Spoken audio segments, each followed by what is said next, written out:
Well, I was going to wait until everything was resolved to make this video, but it's been a week and I figured, it's Mexico. I better make the video now. Okay, a week ago, this is Friday, a week ago Friday at 7:45 in the morning, my car was rear-ended by a hit-and-run driver, which was very frightening. I have to say that the car was fabulous, that the seatbelt instantly pulled me in, gripped me, and I hardly moved. And I actually kind of, right in the moment that I'm okay, but I was really, of course, very frightened. You know, it's very scary. The noise is terrible, it's very scary. And then you see the driver, who was rear-ended, you speeding away. Okay. And getting out your camera and focusing, that didn't happen. So we sat there, and I knew that there was a certain process that had to occur. And the first thing is that you have to call the police, which my friend who was driving did. She called the police, and when you get the police, they'll ask you if you need an ambulance. And that's a good time to tell them what you did. And we didn't. We were bruised, but we weren't bruised. We were shaken, but we were fine. And that's really the good news. The bad news comes later. Okay, so that's it. Nothing was broken, and we weren't like immobile, or that we were going to need a ambulance. And I called my agent, who, amazingly enough, answered her phone at a few minutes to 8 in the morning, and said, "We've just had an accident." And she said, "Well, you're going to call the police?" I said, "Yeah, well, we're on that now, and also we have to call the insurance company." So that was the next call. My friend was calling the insurance company, and the insurance company was going to send an adjuster. Also, they asked that question, "Do you need an ambulance?" Now, I was very fortunate because I was with a Mexican friend who was fluent, and had I been alone, I would have just really used my agent and said, "You have to call this in for me, please, because I can't function right now." And she would certainly have done it. So the police arrived in about 10 minutes. There was some people circling around because we were on a highly trafficked street, by the way, and there was debris all around. When I say shaken, I was shaking, and so was my friend. So we really needed to calm down to be able to do anything, like put out our little things to, I put the blinker on right away. And the police arrived, and they took a report, and I put a video of this. I'll put a link right below. It's only 40 seconds of the damage and the police there and the chaos that was in the street. And also, we both knew where we were because I was 2 blocks from my house. So we were able to say we're at such and such a street, of course, the corner. The police decided that we should move the car. I wish we did. It was interesting to me that the car did move. It didn't make any horrible sounds, although it didn't feel that great. And now it was time to wait for the adjuster. And also, people would come up to us, which was interesting.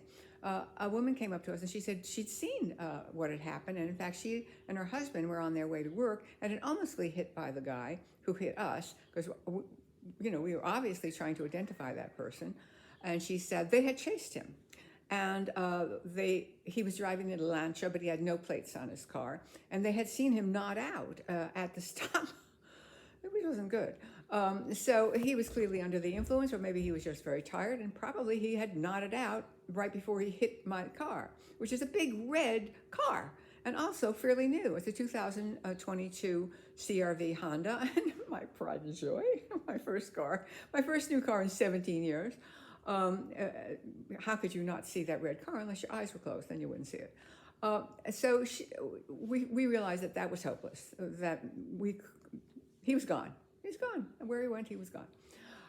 So we were sort of sitting there, and then other people came up, the guy across the street, and somebody offered us water, which is very nice. This is Mexico. But and the guy who was going to come and tell us how much everything was costing us came and told us, well, he didn't tell us the cost, because that has to be sent in someplace, and someplace they decide figures. So that was when we found that out. And then he said something very interesting to me, which I was really unaware of. He said, I don't really know how to say this. The costs must amount to 5% of the value of the car, and the insurance company would pay. But if it's less than 5% of the value of the car, I pay. We don't know the answer to that. The adjuster told us. He also gave us the name of the body shop we had to go to, and I assumed there would be a tow truck. Well, I assumed incorrectly. never assume, they say, and that's no. We were supposed to drive this car, my wounded car, to the body shop, which wasn't that far from where we were. And so I had called my assistant and said, please come and meet us, because thinking the car was going to go on a tow truck. And so she was there in my old Honda, which still works just perfectly, that I had given her. And so she followed us, but then she pulls up and honks and says, there's smoke coming out of the back of your car. And I'm going, yeah, I think that's why I smell a tire burning. Oh, so it wasn't that much further. We found the insurance-approved body shop, and it was full of cars, and we pulled in, and they said, we can't take you. We have no room for you.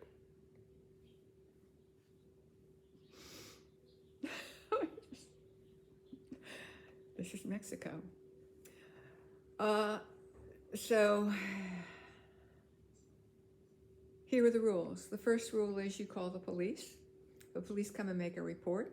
If you need an ambulance, they'll ask you on the phone if you need an ambulance. You can get the police in English as well.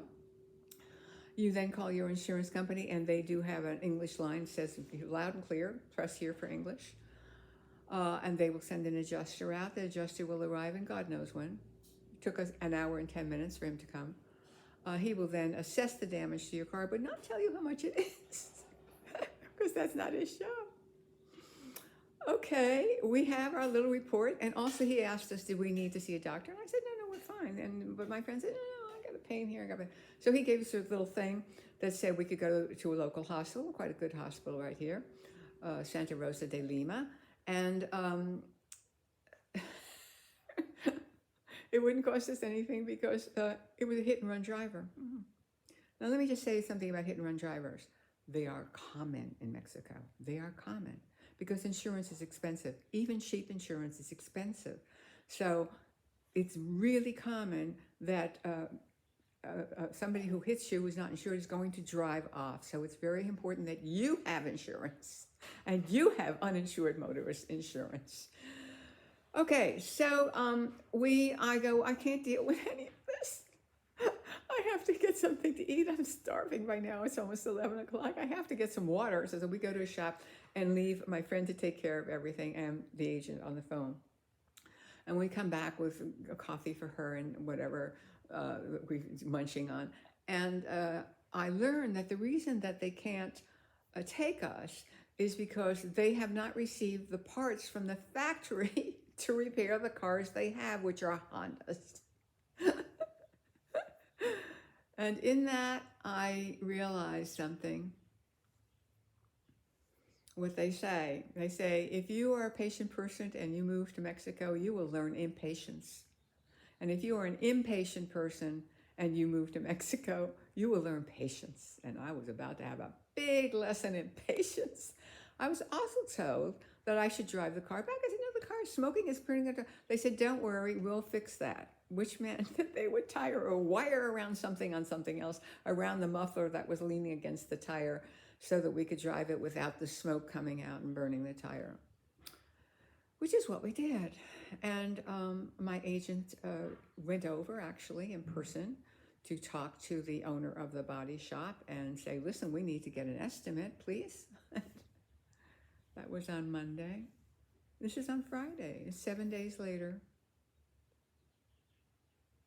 I haven't had a word from anybody. I'm completely dependent on my assistant to drive me around to go shopping. But here's the good news. I'm okay, and I'm very grateful that I'm okay. And so is my friend, although she did decide to go over to the hospital and get checked out. But since she waited 3 days, she didn't go within 24 hours. They just gave her anti-inflammatory medications and pain medication. They did not refer her to a qualified something or other, physical therapist or to get an ultrasound. She's taken painkillers. I personally, an aspirin is enough for me, but I haven't had to take that. So that's the good news, and you should know these things. If you ever get in an accident, make sure that you're insured, because probably the guy or the person that hits you is not.